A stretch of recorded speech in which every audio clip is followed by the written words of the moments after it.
আচ্ছা, আমাদের haemodynamics related আর অল্প কিছু কোশ্চেন আছে, এই কোশ্চেনগুলো দিয়ে আমরা সলভগুলো করে দিব। দেখো এখন পালস প্রেশার নিয়ে অনেক কয়টা এমসিকিউ হলো এবং সেখানে বেশ কিছু কনফিউশন ছিল, সেগুলো আমরা উত্তরে গেলাম, কিন্তু ডায়ামিটারের সাথে সেই রিলেশনটা নিয়ে আমরা কোনো কনক্লুশনে আসতে পারলাম না, কারণ ওই রকম কোনো কনক্রিট ডিসিশনে আসা যাচ্ছে না ডায়ামিটারের সাথে।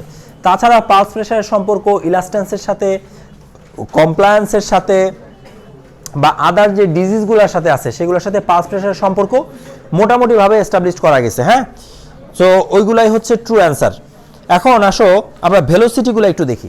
যদি বলা হয়, আমরা 15 নম্বর কোশ্চেনে যাই, 15 নম্বর কোশ্চেন নাম্বার 15, সেখানে যদি বলা হয় the velocity of blood flow, the velocity of blood flow, velocity of blood flow, the velocity of blood flow, এটা যদি বলা হয়, এ নাম্বার অপশনটা তেমন ইম্পর্টেন্ট না, আমরা বি নাম্বার অপশনটা পড়ব। Higher in capillaries then arterioles, velocity of the blood flow is higher in capillaries than arterioles, এটা ফলস, কারণ আমরা জানি ভেলোসিটি এটা ক্যাপিলারিজ না আর্টারিওলসে বেশি এবং ক্যাপিলারিজে সবচাইতে কম। 2 নম্বর কথা হলো higher in venules then arterioles, no arteriolar সিস্টেমে ভেলোসিটি বেশি। তারপরে বলা হচ্ছে inversely proportional, velocity is inversely proportional to cross sectional area, inversely proportional to cross sectional area, অর্থাৎ এটা 1 নম্বর সূত্র থেকে আমরা সলভ করতে পারতেছি। তাহলে এটা ট্রু, ঠিক আছে। তাহলে এটা কি কারেকশন আছে এখানে? তাহলে এখানে কারেকশন, এটাতে গাইডগুলোতে এরকম ভুল থাকে তো একটু কারেকশন করে নিতে হবে। তাহলে ডি এটা হবে কারেকশন। দেখো উত্তর আর কোনো কারেকশন থাকলে আমাকে একটু নোটিস করো। আচ্ছা, এখানে কি আর কোনো কারেকশন আছে? না। ই নাম্বারে higher in vein, velocity is higher in vein than in venules, higher in vein than in venules, এটা অবশ্যই ট্রু নাকি? তাহলে এটা ট্রু, সমস্যা নাই ভেলোসিটি। তাহলে পালস প্রেসারের শুধুমাত্র ডায়ামিটারটা নিয়ে আমাদের মধ্যে কনফিউশন হয়েছে, বাকিগুলো কিন্তু ঠিক আছে। পালস প্রেসারের একটা জায়গাতেই খুব কনফিউশন হয়েছে। হ্যাঁ, আচ্ছা, হ্যাঁ, আচ্ছা। 15A নাম্বারে কি বলা আছে? 15A বলা আছে it is almost zero, velocity of blood flow is almost 0 cm water per second, cm of water per second in ascending aorta during early diastole, অর্থাৎ যখন ডায়াস্টলে যায়, হার্ট যখন ডায়াস্টলে যায় তখন এই অ্যাসেন্ডিং অ্যাওর্টাতে এটা 0-র কাছাকাছি চলে আসে, প্রায় কাছাকাছি, এটা ট্রু। আস্তে আস্তে পরে সিস্টোলের সময় এই প্রেশারটা আবারও ডেভেলপ করতে শুরু করে। আচ্ছা, পরের কোশ্চেন হচ্ছে ব্লাড ফ্লো। দেখো এবার ফ্লোর সাথে ফ্লো নিয়ে কোশ্চেন, ব্লাড ফ্লো, তাহলে ভেলোসিটি নিয়ে আরেকটা কোশ্চেন চলে গেল। এখন হচ্ছে ফ্লো নিয়ে। দেখো blood flow is directly, 16 number question, blood flow is directly proportional to 1 number হচ্ছে viscosity of blood, অর্থাৎ viscosity of blood যত বাড়বে ব্লাড ফ্লো তত কমে আসবে, তাই না? সো এটা ফলস, viscosity of blood এটা false. cross sectional area of blood vessels, blood flow is directly proportional to cross sectional area of, ঠিক আছে। So cross sectional area blood floor সাথে আমরা যদি এখান থেকে ক্রস সেকশনাল এরিয়ার কথা বলি তাহলে এটা সমানুপাতিক সম্পর্ক, তাই না? কারণ এই রুলসটা থেকে যদি আমরা দেখি তাহলে আমরা এইভাবে বলতে পারি, কি বলতে পারি? আমরা বলতে পারি যে ভি সমানুপাতিক কিউ, এটা একদম লেকচারের প্রথম দিকে বলা ছিল যে ভি সমানুপাতিক কিউ, এই কথা বলা ছিল, তাই না? এটা তো ঠিক আছে তো। ক্রস এরিয়ার সাথে আমরা বলছি বি এর সাথে এ এবং কিউ, আমরা যদি এই সূত্র থেকে দেখি তাহলে আমরা তো এইভাবে লিখতে পারি বি ইন্টু এ ইন্টু আর সমানুপাতিক কিউ, অর্থাৎ কিউ এর সাথে এর সমানুপাতিক, ঠিক আছে। তাহলে এটাও কিন্তু কি হবে? ট্রু। তাহলে 16 নম্বরে A false, B true. Length of the blood vessels যত বাড়বে রেজিস্ট্যান্স তত বাড়বে, আচ্ছা, length of the blood vessels যত বাড়বে রেজিস্ট্যান্স তত বাড়বে, আমরা কোন সূত্র থেকে শিখছি? পসেলিস ল। সেখান থেকে বুঝতে পারতেছো যে রেজিস্ট্যান্স যত বাড়ে রেজিস্ট্যান্সের সাথে আবার ফ্লোয়ের ব্যস্তানুপাতিক সম্পর্ক। প্রেসার গ্রেডিয়েন্ট, প্রেসার গ্রেডিয়েন্ট যত বাড়ে ফ্লো কি হয়? তত বাড়ে, তাই না? প্রেসার গ্রেডিয়েন্ট যত বাড়ে ফ্লো তত বাড়ে, খুব স্বাভাবিক। তুমি যদি দোতলা থেকে একটা জিনিস ফেলে দাও, 16 তলা থেকে যদি আরেকটা জিনিস ফেলে দাও, সেটা আরো ফাস্ট পড়বে, ফ্লোটা আরো ফাস্টার যাবে, কারণ যত প্রেসার গ্রেডিয়েন্ট যত বেশি থাকবে ফ্লো তত বেশি হবে। আবারও আসলো diameter of the blood vessels, তাহলে diameter of the blood vessels যত বাড়বে ব্লাড ফ্লো তত বাড়বে, এটি স্বাভাবিক ব্যাপার। ব্লাড ভেসেলসের ডায়ামিটার যত বাড়বে ফ্লো তত বাড়বে, ঠিক আছে? আর ফ্লো বাড়া মানে তো রেজিস্ট্যান্স কমে আসা নাকি? ফ্লো বাড়া তো মানে রেজিস্ট্যান্স কমে আসা, তাহলে রেজিস্ট্যান্স কমে আসা আবার এইভাবে কিন্তু ব্যাখ্যা করলে রেজিস্ট্যান্স কমে আসলে ডায়াস্টোলিক ব্লাড প্রেশার কমে যায়, সো পালস প্রেশার ওয়াইড হয়ে যাওয়ার কথা। যে ডায়ামিটার যদি বাড়ে তাহলে পালস প্রেশার ওয়াইড হয়ে যাওয়ার কথা।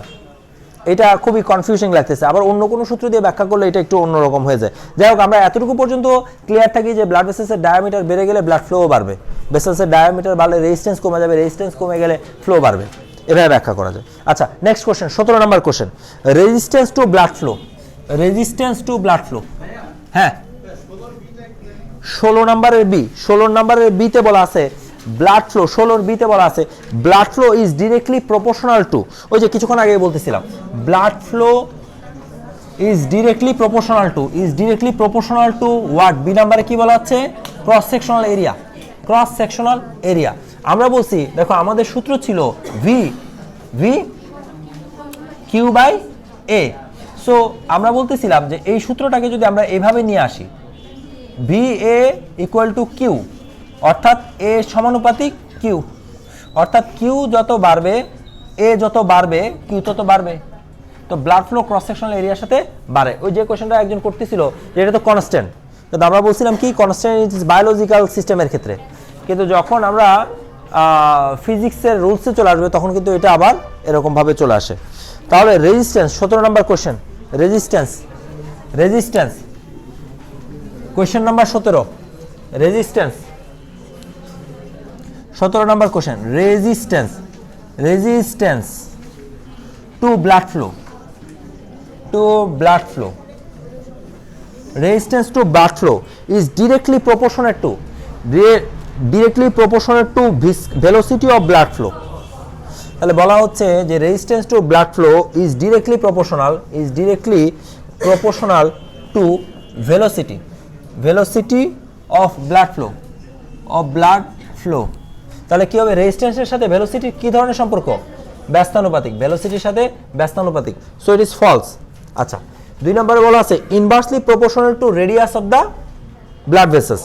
তাহলে inversely proportional to radius of the blood vessels, এখানে কিন্তু ট্রু, সব গাইডে কিন্তু ট্রু লেখা আছে, কিন্তু এটা আসলে কি? False. It is not inversely, it is 4th power inversely radius, inversely not ব্যস্তানুপাতিক, এটা 4 গুণ হারে ব্যস্তানুপাতিক।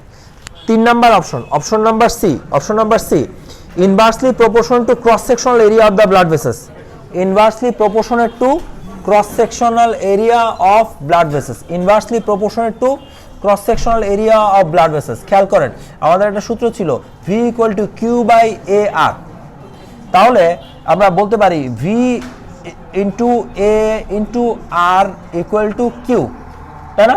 অর্থাৎ আমরা বলতে পারি যে q কার সমানুপাতিক? Cross sectional area.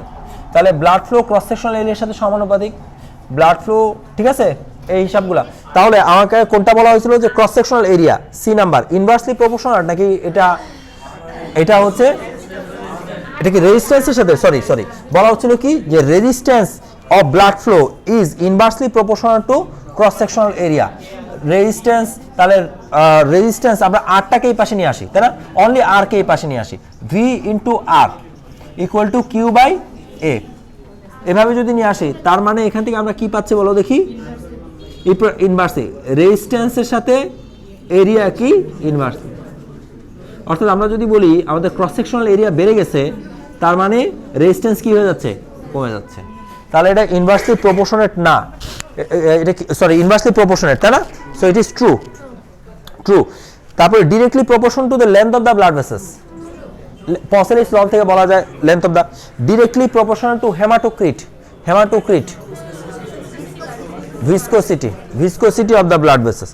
So hematocrit যত বেশি হয় তত ভিসকোসিটি তত বাড়ে এবং রেজিস্ট্যান্স তত কি হয়, বেড়ে যায়। আচ্ছা, blood flow is directly proportionate to length of the blood vessels. Blood flow is directly proportionate to length of the blood vessels. Length of the blood vessels যত বাড়বে রেজিস্ট্যান্স তত বাড়বে, ফ্লো তত কি হবে, কমে যাবে। ভিসকোসিটি অফ ব্লাড যত বাড়বে রেজিস্ট্যান্স তত বাড়বে, ফ্লো তত কমে আসবে। Pressure gradient, true, pressure gradient যত বাড়বে ব্লাড ফ্লো তত বাড়বে। Directly proportional to fourth power of radius, no, তাই কি, এটা কি ঠিক আছে? ফোর্থ পাওয়ার অফ রেডিয়াস, আচ্ছা fourth, right, fourth power of radius, right, ঠিক আছে। So blood flow is directly proportional to fourth power of radius, তাই না? ফোর্থ পাওয়ার অফ রেডিয়াস, যত রেডিয়াসের ডায়ামিটার যত বাড়বে ফোর্থ পাওয়ারে ফ্লো তত বাড়বে, ফ্লো, ঠিক আছে। এটাকে পসেলিস লর উল্টায় দিতে হবে এটা। Elasticity of the blood vessels যত বেশি ইলাস্টিক হবে, যত ব্লাড ভেসেলসের ইলাস্টিসিটি বা স্টিফনেস যত বাড়বে তত কি হবে, স্টিফনেস যত বাড়বে তত কি হবে, রেজিস্ট্যান্সটাও বেড়ে যাবে, তাই না? সো রেজিস্ট্যান্স যদি বাড়ে তাহলে তো ফ্লো কমে আসার কথা, এই হিসাবে তো ফলস আসে, এটা ফলস আসে। সো 18 ই নাম্বার ফলস আসে। এগুলো গাইড থেকে নাও, তো গাইডে এগুলো ভুল দেওয়া আছে অ্যান্সারগুলো। 19 নাম্বারে আসো। 19 number, resistance of blood flow, আর অল্প কয়েকটা আছে, এগুলো মুখে মুখে কারেকশন করে ফেলতে পারবো আমরা। Resistance to blood flow is directly proportional to viscosity of blood, true. Length of the blood vessels, true. তাহলে আমরা পাশে লিখবো পসেলিস ল, এটা পসেলিস ল। তাহলে এটা viscosity blood, length of the blood vessels যত বাড়বে রেজিস্ট্যান্স তত বাড়বে। ভেলোসিটি যত বাড়ে, এটা ফলস, ঠিক আছে, কারণ ভেলোসিটির সাথে এটা inversely proportional. Elasticity of the blood vessels, elasticity যত বাড়বে তত রেজিস্ট্যান্স বাড়বে, এটা ট্রু। তাহলে এটা কারেকশন, ডি নাম্বারে ট্রু। সো ইলাস্টেন্স, ওই অনেকে ইলাস্টিসিটিটাকে মনে করে ডাইলেশন, এখানেই ভুল করে, সেভাবে অ্যান্সারটা করে। ইলাস্টিসিটি যত বাড়বে রেজিস্ট্যান্স তত বাড়বে। ফোর্থ পাওয়ার, রেজিস্ট্যান্স ফোর্থ পাওয়ারের সাথে ডিরেক্টলি প্রপোর্শনাল না, ইনভার্সলি এবং ইনভার্সলি প্রপোর্শনাল। আচ্ছা, তাহলে এটা ফলস, ক্লিয়ার তো? অ্যান্সার ঠিক আছে না, ই নাম্বারের অ্যান্সার। আচ্ছা, 20 নাম্বারের এমসিকিউ, আমাদের আর 3-4টা এমসিকিউ আছে। Resistance of blood flow is directly proportional to velocity of the blood flow, false, এটা কারেকশন আছে, ফলস। তাহলে দেখো একই এমসিকিউ, একই বইয়ের এমসিকিউ, এক জায়গায় ট্রু দেওয়া, এক জায়গায় ফলস দেওয়া। তাহলে resistance to blood flow is directly proportional to viscosity of blood, এটা কি ট্রু? ভিসকোসিটি বাড়লে রেজিস্ট্যান্স বাড়ে। Directly proportional to fourth power, না, ফোর্থ পাওয়ার অফ রেডিয়াস, এটা inversely proportional to fourth power of blood vessels, তাহলে এটা false. Elasticity of the blood vessels, একই কথা, ইলাস্টিসিটি যত বেশি রেজিস্ট্যান্স তত বেশি, তাহলে true. Length of the blood vessels, true. 23 number question number 23, সেখানে বলা আছে total peripheral resistance is directly proportional to, TPR is directly proportional to diameter of the blood vessels, false. Diameter of the blood vessels যত বাড়বে, diameter যত বাড়বে resistance তত কমে আসবে, এটা বয়েলস ল থেকেও ব্যাখ্যা করা যায়।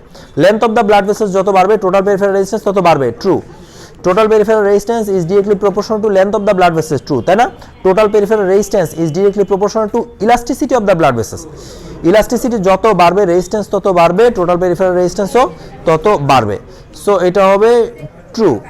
সো এটা directly proportional. Viscosity of blood যত বাড়বে রেজিস্ট্যান্সও তত বাড়বে, ট্রু। ভেলোসিটি অফ ব্লাড, এটার সাথে ফলস, তাহলে total peripheral resistance is directly proportional to velocity of blood flow, false. এবার আসেন 24 number question, total peripheral resistance is একই কোশ্চেন না, একই কোশ্চেন ছিল। আচ্ছা, এবার আসো 25, তাহলে রিপিট, এটা 25 হয়েছে। 25 নাম্বার কোশ্চেন আসো, আর্টারিওস্ক্লেরোসিস, 25-এ কিন্তু অনেক কারেকশন আছে। Arteriosclerosis tend to rise in total peripheral resistance. Arteriosclerosis করে নাকি আর্টারিওলোস্ক্লেরোসিস করে? এখন হ্যাঁ, রাইট। আর টোটাল পেরিফেরাল রেজিস্ট্যান্স মানে কি? টোটাল পেরিফেরাল রেজিস্ট্যান্স মানে কি? এখানে যদিও আর্টারিওস, তাহলে আর্টারিওস্ক্লেরোসিস হলে কিন্তু টিপিআর বাড়বে। So tend to rise in total peripheral resistance, true. Total peripheral resistance তো বাড়াবে, কারণ টোটাল পেরিফেরাল রেজিস্ট্যান্স এখান থেকে শুরু করে এই পর্যন্ত, তাহলে তো রেজিস্ট্যান্স বাড়াবে, ডেফিনেটলি বাড়াবে। আচ্ছা, arteriosclerosis tend to rise in systolic BP, true. উত্তরে ফলস দেওয়া আছে, কেটে দিও। Arteriosclerosis increases in diastolic blood pressure, এটা কি ফলস হবে, কারণ ডায়াস্টোলিক ব্লাড প্রেশার মেইনলি টিপিআরটাকে তাহলে আর্টারিওস্ক্লেরোসিস ডায়াস্টোলিক বিপি কে খেয়াল করো, ডায়াস্টোলিক বিপির মেইন কাজ হচ্ছে, বা ডায়াস্টোলিক বিপি কি দিয়ে মেইনলি নিয়ন্ত্রিত? Total peripheral resistance. এবং টোটাল পেরিফেরাল রেজিস্ট্যান্সের মেইনলি কে কে কন্ট্রোল করে? আর্টারিওলস। সো আর্টারিওস্ক্লেরোসিসে ডায়াস্টোলিক ব্লাড প্রেশার এত হ্যাম্পার করবে না। খেয়াল করো, আমরা যদি বলছিলাম আইসোলেটেড সিস্টোলিক ব্লাড প্রেশার একটা অন্যতম কজ হচ্ছে আর্টারিওস্ক্লেরোসিস। আর আইসোলেটেড সিস্টোলিক হাইপারটেনশন কিন্তু সিস্টোলিক ব্লাড প্রেশার বাড়ে, বরং ডায়াস্টোলিক ব্লাড প্রেশার রিকোয়ারিং টেন্ডেন্সির কারণে কমে যায়। এক্ষেত্রে টোটাল পেরিফেরাল রেজিস্ট্যান্সকে এভাবে কাউন্ট করলে হবে না। সেই জন্য ডায়াস্টোলিক ব্লাড প্রেশার আর্টারিওস্ক্লেরোসিসে ডায়াস্টোলিক ব্লাড প্রেশার কিন্তু রেজ করে না। সিস্টোলিক ব্লাড প্রেশার রেজ করে, কিন্তু ডায়াস্টোলিক ব্লাড প্রেশার আরও কি হয়? ফল করে যায়, আরও ফল করে যায়। যদিও টোটাল পেরিফেরাল রেজিস্ট্যান্স কি হয়? বাড়ে। আচ্ছা, তাহলে আর্টারিওস্ক্লেরোসিস আমরা সারসংক্ষেপ টানি। Arteriosclerosis tend to rise in total peripheral resistance. True, কারণ আর্টারিতে যদি স্ক্লেরোসিস হয় এটা টোটাল পেরিফেরাল রেজিস্ট্যান্সে কন্ট্রিবিউট করবে, এটা ঠিক আছে। কিন্তু আর্টারিতে যখন স্টেনোসিস মানে স্ক্লেরোসিস হবে, এটা কিন্তু আমাদের সিস্টোলিক ব্লাড প্রেশার বাড়াবে, কিন্তু ডায়াস্টোলিক ব্লাড প্রেশারকে কিন্তু বাড়ায় না, বরং আরও কমায় নিয়ে আসে।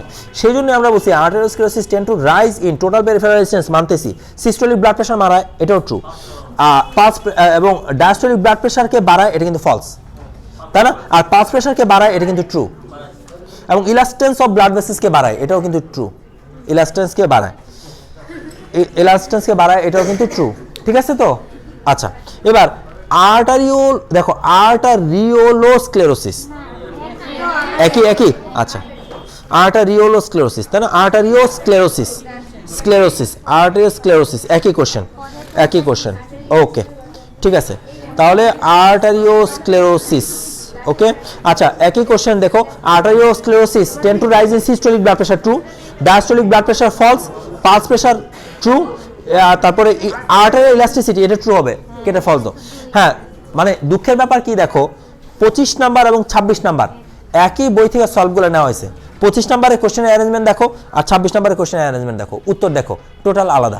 মানে দুই ব্যক্তি এটা সলভ করছে, যে যার মতো সলভ করে দিয়ে দিছে, এবং মডারেটর সম্পাদক তার নিজের মতো এটা তুলে দিছে। অথবা হইতে পারে যে আজকে 28 তারিখ সম্পাদক, আজকে তার কাছে মনে হয়েছে এটা ট্রু ফলস। একই কোশ্চেন যখন আরো 2-3 পাতা পড়ে গেছে, পরের দিন তার কাছে মনে হয়েছে না এটা ঠিক না, তাহলে ফলস ট্রু এভাবে দিয়ে সে মোটামুটি চালাই দিছে। আর স্টুডেন্টরা তো অন্ধের মতো পড়েই। এই যেমন আমি পড়ানোর সময় তোমাদের কাছে মতামত নেওয়ার চেষ্টা করলাম, এই ব্যাপারে কোনো মতামত আছে কিনা, সেই ব্যাপারে কোনো মতামত আছে কিনা, ঠিক আছে? এই বিষয়গুলো জানার চেষ্টা করলাম। অ্যাকচুয়ালি বিষয় হচ্ছে কি, প্রত্যেকটা জিনিস যখন তুমি ব্যাখ্যা করবা, ব্যাখ্যার সময় তোমাকে কিছু সূত্র লাগবে, সূত্রের সাথে মিলে কিনা। এবং দেখো যতগুলো কোশ্চেন আমরা সলভ করছি, তার মধ্যে 90% প্রায় মোর দেন 90% এমসিকিউ কিন্তু আমাদের সূত্রের সাথে মিলে গেছে, এবং আমরা সলভ করতে পারছি। চেঁচামেচি হয়েছে বা কনফিউশন হয়েছে একটা জায়গা থেকে, কিন্তু সে ডায়ামিটারটা নিয়ে, এটা নিয়ে কিন্তু আমরা সিদ্ধান্তে আসতে পারিনি। বাকি সবগুলো নিয়ে কিন্তু সিদ্ধান্তে আসা গেছে, ঠিক আছে? সো এগুলো ছিল আমাদের হেমোডাইনামিক্স সম্পর্কে যতগুলা। বইটা আমরা একটু বের করবো, রায়হান।